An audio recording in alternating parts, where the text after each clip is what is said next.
আসসালামু আলাইকুম। এখন দেখবেন সংবাদ শিরোনাম। রাত থেকে টানা বৃষ্টিতে রাজধানীর বিভিন্ন এলাকায় জলাবদ্ধতা, শিক্ষার্থী ও অফিসগামী মানুষের ভোগান্তি, সারাদিন থেমে থেমে বৃষ্টির পূর্বাভাস।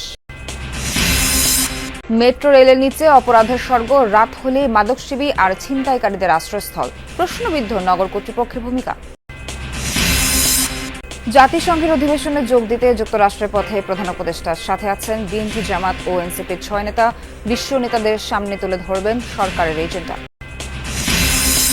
প্রভাবশালী দেশগুলোর স্বীকৃতি, স্বাধীন ফিলিস্তিন রাষ্ট্র প্রতিষ্ঠায় তাৎপর্যপূর্ণ বলছে হামাস। নাখোশ নেতানিয়াহু, পশ্চিমাদের উদ্যোগকে স্বাগত জানালো বাংলাদেশ। আসসালামু আলাইকুম। এতক্ষণ দেখছিলেন সংবাদ শিরোনাম, এখন দেখবেন বিস্তারিত। সকাল থেকে রাজধানী ঢাকায় অঝোর ধারায় বৃষ্টি পড়ছে। একটানা মুষলধারে বৃষ্টিতে নগরীর অনেক এলাকায় জলাবদ্ধতার সৃষ্টি হয়েছে। ভোর থেকে সকাল 7টা পর্যন্ত একটানা বৃষ্টি পড়ে ঢাকায়। সে সঙ্গে ছিল বজ্রপাত। রাজধানীর বংশালে রাস্তায় জমে থাকা বৃষ্টির পানিতে বিদ্যুতায়িত হয়ে এক বেকারি কর্মচারীর মৃত্যু হয়েছে। এদিকে তুমুল বৃষ্টিতে রাজধানীর মিরপুর, গ্রিন রোড, মোহাম্মদপুর, বিমানবন্দর এলাকা সহ বিভিন্ন স্থানে জলাবদ্ধতা তৈরি হয়। এতে স্কুল, কলেজের শিক্ষার্থী সহ অফিসগামী মানুষকে পড়তে হয় ভোগান্তিতে। পানি ঢুকে পড়ায় অনেক স্থানে যানবাহন বিকল হতে দেখা গেছে। রিকশা ও সিএনজি চালিত অটোরিকশার বাড়তি ভাড়া আদায়ের অভিযোগ করেছেন কেউ কেউ। আবহাওয়াবিদ মোহাম্মদ হাফিজুর রহমান জানান, বঙ্গোপসাগরে একটি লঘুচাপ সৃষ্টি হয়েছে। এই ফলে ঢাকা ও দেশের দক্ষিণাঞ্চলে বৃষ্টিপাত হচ্ছে। বৃষ্টিপাত আজ ও কাল থাকবে বলেও জানান তিনি। বাংলাদেশের এয়ারপোর্টের অবস্থা থাকে, তো এটা এই দেশের মানুষ মেনে নেওয়ার মতন না। বৃষ্টি নামুক, বৃষ্টির জায়গায় যেন রাস্তায় পানি না জমে, ড্রেন ব্যবস্থা যেন একটু ভালো হয়। ফুট বলছেন কারণ বাজার যে জায়গায় আমরা মাছ চাষ রাখি সব তলাই গেছে বৃষ্টিতে, একবারে প্রচুর বৃষ্টি আর প্রচুর পানি। এই নতুন সরকার আছে তো ভালো করার কথা, কই দেই না তো কিছু। উত্তর পূর্ব বঙ্গোপসাগরে একটা লঘুচাপ তৈরি হয়েছে।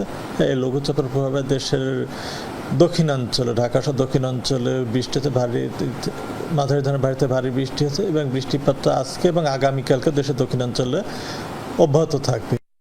নাগরিক জীবনে স্বাচ্ছন্দ্য আনতে যে মেট্রো রেল, তার নিচেই এখন মাথা গোঁজার ঠাঁই হয়েছে ছিন্নমূল মানুষের।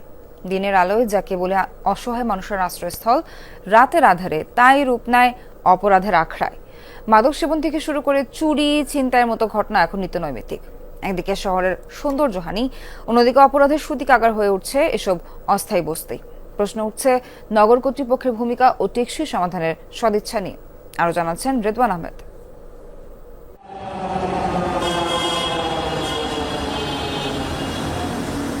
মেট্রো রেল যে অবকাঠামোকে আধুনিক ঢাকার প্রতীক হিসেবে কল্পনা করা হয়েছিল, এর নিচেই গড়ে উঠেছে ছোটখাটো বস্তি। পিলারের নিচে সড়ক বিভাজনের ফাঁকা জায়গায় চাদর, পলিথিন, পুরনো কাপড় দিয়ে বানানো হয়েছে মাথা গোঁজার এসব ঠাঁই। দিনের আলোয় হয়তো তারা অসহায়, কিন্তু রাত গভীর হলেই তাদের অবস্থান ঘিরে জন্ম নেয় আতঙ্ক। মাদকদ্রব্য সেবনের অভিযোগ তো রয়েছেই, নিয়মিত তারা ঘটায় চুরি, ছিনতাইয়ের মতো অপরাধও। ব্যারিকেড দিয়ে একজন একটা খুর বের করছে, বের করে আর ওই আমার সাথে যে ছিল ওরে চরথাপড় দিছে, দিয়ে পকেটে টাকা ছিল, টাকা নিয়ে নিছে। ফোন নিয়ে গেছে, আবার মানি ব্যাগে ছিল যে কয় টাকা যেন, কত 2000 না যেন 1800 এরকম সব নিয়ে গেছে, খালি মানি ব্যাগ দিয়ে গেছে। যাত্রা সুযোগ করে সবারটা নিয়ে চলে যায় ডেন্ডিখোররা। আবার ডেন্ডিখোরে পুলিশরা কিছু বলে না। আবার ভালো মানুষের জায়গা নেই স্যার, ভালো মানুষের কোনো জায়গা নেই, নষ্ট মানুষেরগুলো জায়গা আছে। কি জন্য? পুলিশরা যারা আছে, অন্য অন্য যারা আছে, ওদের থেকে ভাগ পাবে, অর্ধেক অর্ধেক দিয়ে যাবে, অর্ধেক নিয়ে যাবে। প্রশাসনের পক্ষ থেকে উচ্ছেদ অভিযান চালানো হলেও দিন কয়েক পরই মানুষগুলো ফিরে আসে পুরনো ডেরায়। চারিদিকে পলিথিন মোড়ানো, উপরে টাঙানো কম্বল এবং নিচে বিছানো আছে পাটি। এমন অস্থায়ী ঘরে থাকতে পারবেন কমপক্ষে 2 থেকে 3 জন। এই অস্থায়ী ঘরগুলোর দেখা মিলবে ঢাকা বিশ্ববিদ্যালয়ের ঠিক মেট্রোর নিচেই। শুধু ঢাকা বিশ্ববিদ্যালয় এলাকায় না, এমন ছিন্নমূল ঘরগুলোর দেখা মিলবে ঢাকা শহরের বিভিন্ন গুরুত্বপূর্ণ পয়েন্টেও, যার ফলে নষ্ট হচ্ছে তিলোত্তমা ঢাকার সৌন্দর্য। অন্যদিকে নগরবাসীর নিরাপত্তা ঝুঁকি বেড়েই চলেছে। রাজধানীর বস্তিগুলোয় আশ্রিতরা বঞ্চিত শিকার, নাকি অপরাধের পেছনে বড় চালিকা শক্তি, সেই প্রশ্নই বারবার সামনে আসছে। বিশেষজ্ঞদের অভিযোগ, টেকসই পুনর্বাসন না করাই প্রশাসনের মূল ব্যর্থতা। কাগজে কিছু উদ্যোগ হয়তো হয়, কিন্তু মূল দায়িত্ব কেউ নিতে চায় না। এই ছিন্নমূল মানুষদেরকে সামনে রেখে মাদক বিক্রি করা, মাদক সেবনের জায়গা ঠিক করা, তো এই কাজগুলো তো কেউ না কেউ তাদেরকে দিয়ে পরিচালিত করছে। অপরাধ বিশেষজ্ঞদের মতে বিদেশি দাতা সংস্থাগুলোর অর্থ লোক দেখানোর কাজে ব্যবহার করেন অনেকে, তবে অপরাধ অপকর্মের জন্য বস্তিবাসীকে পরিচালনা করে স্বার্থান্বেষী মহল। জাতিসংঘ সাধারণ পরিষদে অংশ নিতে নিউ ইয়র্কের পথে প্রধান উপদেষ্টা ডক্টর মোহাম্মদ ইউনূস। বিশ্ব নেতাদের এই আসরে অন্তর্বর্তী সরকারের এজেন্ডা তিনি তুলে ধরবেন বলে জানিয়েছেন পররাষ্ট্র উপদেষ্টা তৌহিদ হোসেন। মার্কিন প্রেসিডেন্ট ডোনাল্ড ট্রাম্পের সাথে সাক্ষাৎ ছাড়াও বেশ কয়েকজন রাষ্ট্র ও সরকার প্রধানের সাথেও দ্বিপাক্ষিক বৈঠক করবেন তিনি।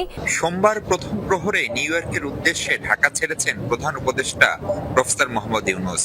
উপদেষ্টা পরিষদের সদস্য ও বিভিন্ন মন্ত্রণালয়ের কর্মকর্তা ছাড়াও সরকার প্রধানের এবারের সফর সঙ্গী বিএনপি, জামায়াত ও এনসিপির শীর্ষ কয়েক নেতা।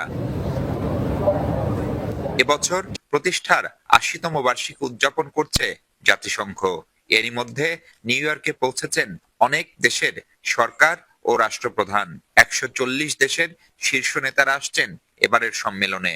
ম্যানহাটন সহ পুরো নিউ ইয়র্ক জুড়ে তাই কয়েক স্তরের নিরাপত্তা। সম্মেলনে আসা শীর্ষ নেতাদের সম্মানে ২৪ সেপ্টেম্বর নৈশভোজের আয়োজন করছেন মার্কিন প্রেসিডেন্ট ডোনাল্ড ট্রাম্প। সেখানেই তার সাথে দেখা হবে প্রফেসর মোহাম্মদ ইউনূসের। দেখুন, এমনিতে যুক্তরাষ্ট্রের প্রেসিডেন্টের সাথে তো একটা ওই যে ডিনার, যেটাতে উনি তো অ্যাটেন্ড করবেনই। এছাড়া কিন্তু যুক্তরাষ্ট্রের প্রেসিডেন্টের সাথে কখনোই দ্বিপাক্ষিক হয় না। অনেকে একটা ভাব দেখায়, ছবি তোলে, কিন্তু আসলে আমরা দেখে এসেছি আগে, কিন্তু আসলে কিন্তু দ্বিপাক্ষিক সভা হয় না।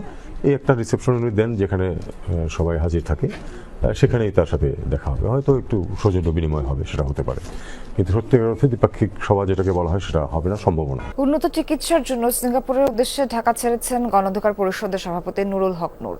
সকালে ঢাকার শাহজালাল আন্তর্জাতিক বিমানবন্দর দিয়ে বিমান বাংলাদেশ এয়ারলাইন্সের একটি ফ্লাইটে করে ঢাকা ছাড়েন তিনি।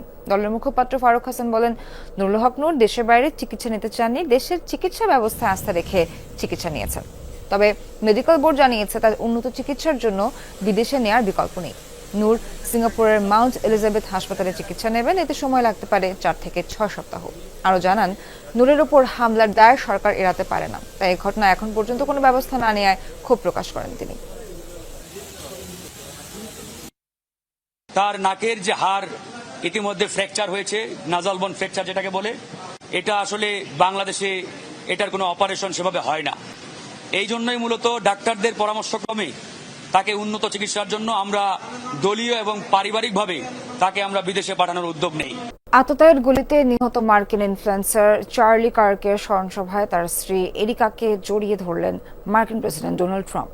এ সময় সৃষ্টি হয় এক আবেগঘন পরিবেশের। একে অপরকে কয়েক দফায় চুম্বনও করেন ট্রাম্প ও এরিকা। ভাষণে চার্লি কার্ককে শহীদ হিসেবে আখ্যা দেন মার্কিন প্রেসিডেন্ট। কার্কের কাজকে সামনে এগিয়ে নিয়ে যাওয়ার প্রতিশ্রুতি দেন তিনি। এ সময় কার্কের হত্যার জন্য উগ্র বামপন্থীদের দায়ী করেছেন মার্কিন প্রেসিডেন্ট। অন্যদিকে কার্কের স্ত্রী এরিকা জানান, হত্যাকারীকে ক্ষমা করেছেন তিনি। অ্যারিজোনার গ্লেনডেলের স্টেট ফার্ম স্টেডিয়ামে আয়োজিত এই স্মরণসভায় অংশ নেয় লাখো ভক্ত ও অনুসারীরা।